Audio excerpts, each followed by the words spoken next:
This video is going to talk about the leveling system in Skyrim and also the different perk trees and some really awesome perks you might want to look into depending on the type of character you're playing. And with Skyrim Remastered coming out, I thought this would be a good video to make for all the new players. So when you level up each time, you'll either be able to put points towards health, stamina, or magicka.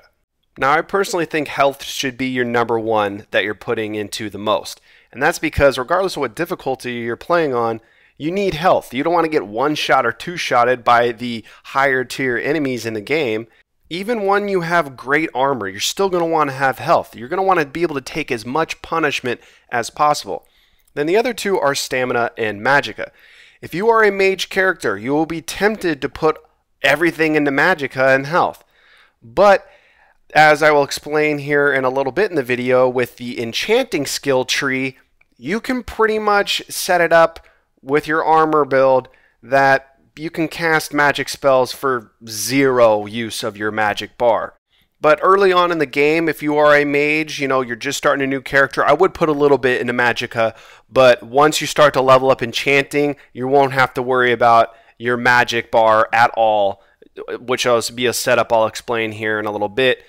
But I would put your majority into health, and then I would put some into stamina. I mainly focus on health and then go to stamina. Stamina is going to allow you to do more power attacks, run for longer, and be able to carry more weight.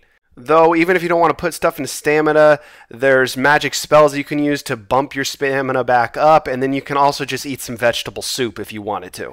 So now we can go over the different perk trees, and there are a lot of them. The first tip that I would have for new players is don't spread yourself too thin. As you see going around, regardless of what rank you are, you will be able to unlock the first perk in every single perk tree.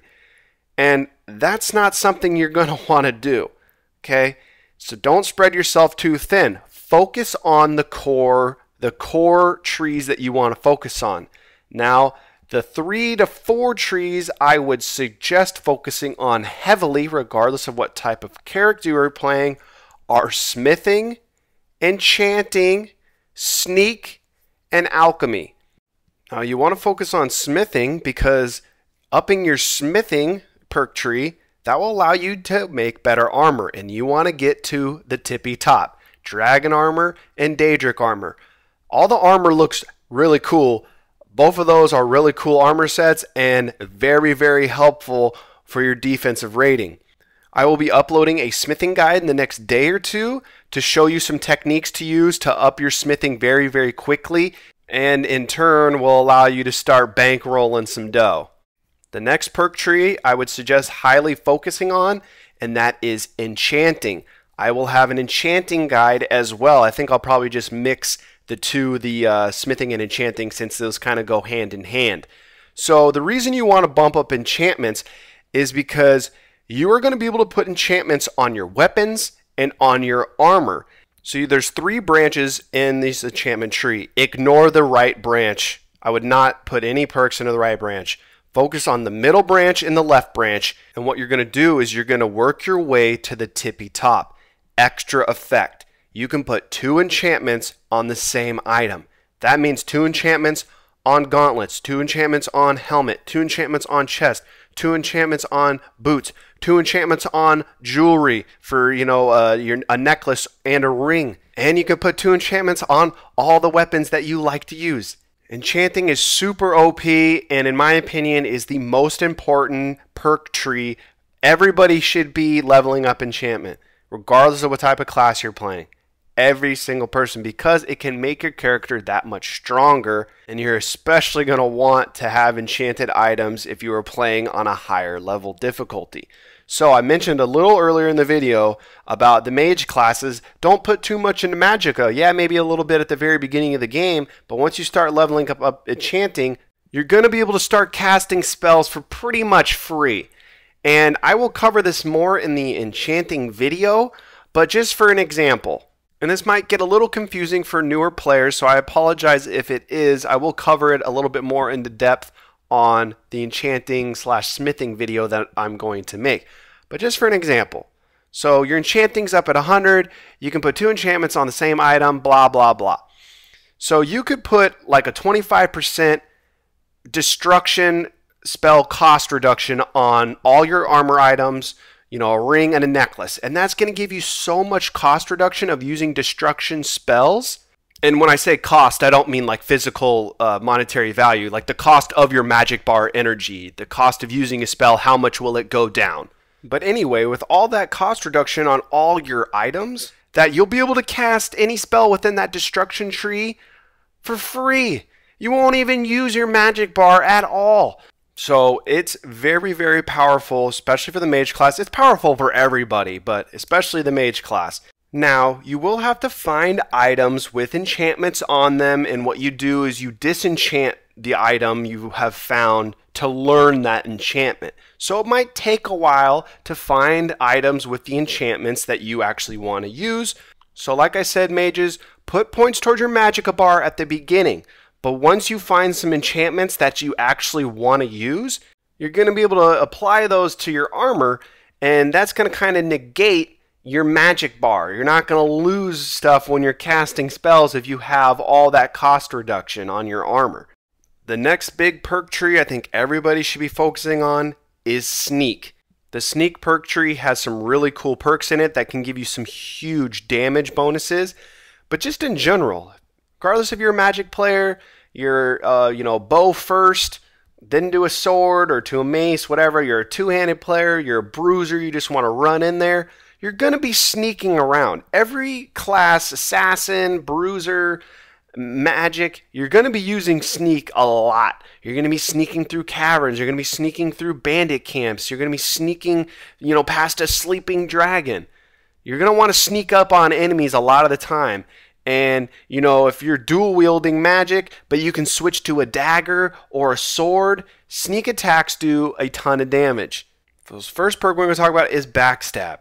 Sneak attacks with one-handed weapons now do 6 times damage, which is really awesome. So you could sneak up on enemies, hit them once, do a bunch of damage. If you're like a mage, then you can use the hotkeys on PC, or you can use the favorites bars on PlayStation or Xbox, and you can just switch to your magic setup, dual casting or whatever you're doing.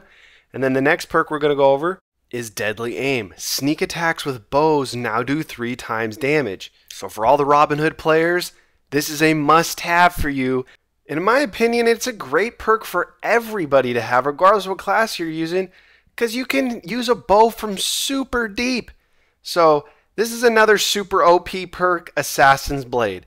Sneak attacks with daggers now do a total of 15 times normal damage. Comboing this with the gauntlets from the Dark Brotherhood, dude, you can do 30 times damage with that. So if you're going to be playing as a stealth, sneaky assassin, you're definitely going to want Assassin's Blade. And then you combo those perks with Shadow Warrior, which is at the very tip top of this perk tree in the Sneak tree. Crouching stops combat for a moment and forces distant opponents to search for a target. Okay, this is another OP perk where you could just go into sneak mode and then just have everybody just looking around for you. Like, oh, where'd he go? Oh, can't find him, can't see him.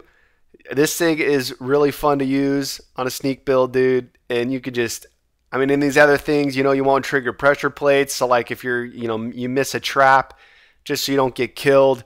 The sneak tree is very, very handy and is definitely a tree, like I said, with smithing and enchanting, you're going to want to focus on regardless of what build you are doing. That's just my opinion, though. And a very awesome combo if you're doing a sneak build character is you combo that with quiet casting from illusion and invisibility, which is an expert level illusion spell that you can cast. Now the spell book can be found at random in chests and around the world of Skyrim once you're about level 65 in illusion, but you can also go and buy it from Drevis Narrowleen. I'm probably saying that incorrectly, but he is at the College of Winterhold, and he will have it at random times once you're about 65, and you can just buy it from him.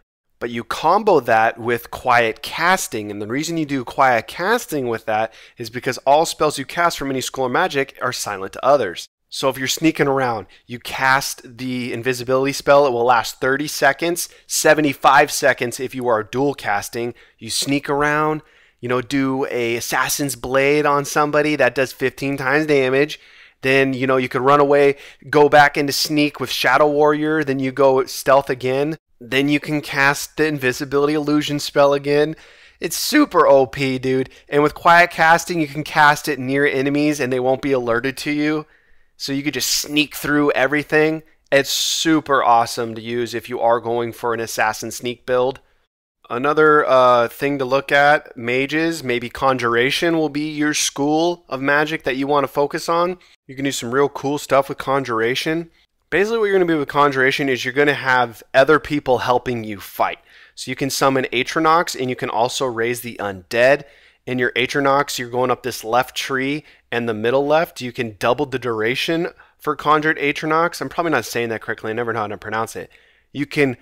Your Atronox will be 50% more powerful, and then you want to get twin souls. You can have 2 Atronox or reanimated zombies. And the Dark Souls perk, the reanimated undead now have 100 points more health, and they will have a greater duration for the reanimated undead. You can do some really cool things with conjuration, so if this sounds like what you might want to do, then focus on the 2 left branches. Again, with each school of magic and each perk tree, you will have perks like, cast expert level spells for half magicka, cast novice level conjuration spells for half magicka. But like I said, with the enchanting and putting those buffs on your armor, you will be able to get the same benefits without having to spend perk points. So next we got destruction, and there's some nice perks in destruction, definitely. So go to the right. If you want to focus on destruction, you want to be Palpatine, dude, then go to dual casting and then pick Impact. Impact. Most destruction spells will stagger an opponent, will dual cast. Impact is a very awesome perk, and if you're going to be a destruction mage, highly suggest making sure to unlock Impact. It is great. There's also some solid perks in restoration for healing yourself if you're going to be predominantly running a mage character, or just in general, there's some good healing perks. But, I've always used potions instead of using any of the restoration abilities. But that's just something to look at. I'm not going to really cover any of them. But just take some time, go look through, see if any of those perks look interesting or look like you might want to use. But I've always just used potions to re-heal health. Speaking of potions, you have alchemy. And I know I mentioned a little bit earlier in the video that this is a very popular perk tree that a lot of Skyrim players will upgrade. And the reason they do that is because you can do the alchemy enchanting loop, which will allow you to create potions with some huge percentage boosts and bonuses. And then you can go to smithing and create armor and weapons with some huge bonuses on them. I'm not going to get into any of that. I've never really leveled up alchemy much. 1, because it's actually kind of a pain to level up, and 2, I've never done the alchemy restoration loop, because when I first played Skyrim way back in the day, by the time I found out about it, all my gear was already leveled up to the maximum that it can be leveled to. I won't be covering anything about it. I'm sure there's some great videos on around YouTube. I'm sure there's a ton of them, so if you are interested in learning more about that, search away or check out Skyrim forums. Next, we're going to talk about blocking. So if you're going to be a bruiser, you're going to be a one-handed, rocking a shield, there are some really great perks in the blocking perk tree that we can talk about real quick. And the first is deflect arrows. Arrows that hit the shield do no damage. And then this elemental protection. Blocking with the shield reduces incoming fire, frost, and shock damage by 50%.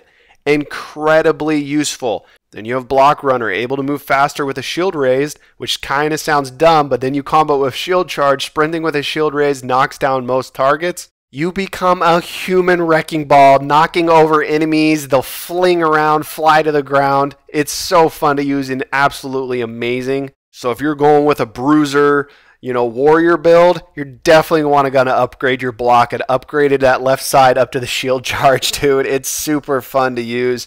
And if you're doing that, you're going to want to be putting points into stamina. And then for archers, for the Robin Hood characters again, archery has some great perks in its perk tree. So bows doing more damage, you'll be able to build that up. Eagle Eye, pressing block while aiming will allow you to zoom in. And then zooming in slows down time with the steady hand. You will also have critical shot. That will be able to do more critical damage. And you're going to combo that with a sneak build. You can do a ton of damage. You can move faster with a drawn bow, which is really, really nice. Bullseye, you could paralyze targets for a few seconds. Can draw a bow 30% faster, and then power shot, arrow stagger all but the large opponents 50% of the time.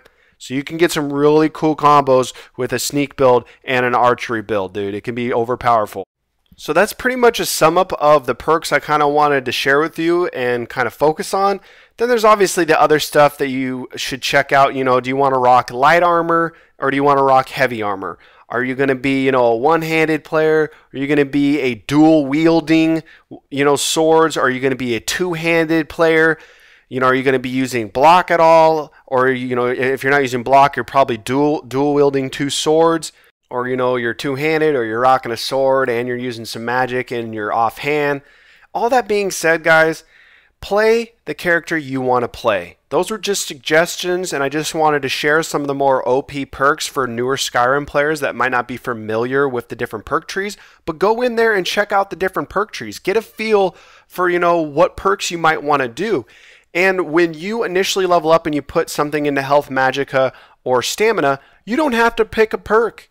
You can just keep that on hand. I mean, you could sit there and level up 8-9 levels and just not picking any perks yet. You're not going to lose those. So if you know, don't feel comfortable picking a perk yet, or, you know, you don't have anything leveled up far enough to pick the perk you want to, then just hold on to it. You don't have to spend them right away.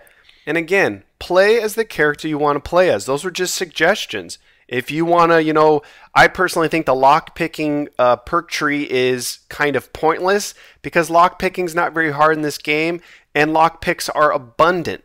So, I mean, you can get perks like Lockpicks Never Break and, you know, Treasure Hunter, and those are solid perks, but I just kind of think they're a waste. But, you know, other players might really enjoy those perks. So, again, this was just opinion, just a suggestion. Use what perks you guys want to end up using. Hopefully this was helpful and kind of gives you a better idea of what some perks are that you might want to check out. And yeah, that's about it, guys. Hopefully this video was helpful, and especially for newer players to Skyrim that aren't as familiar. Hope you guys are having a blast playing Skyrim Remastered. I'm having one. Have a good one, guys. See ya.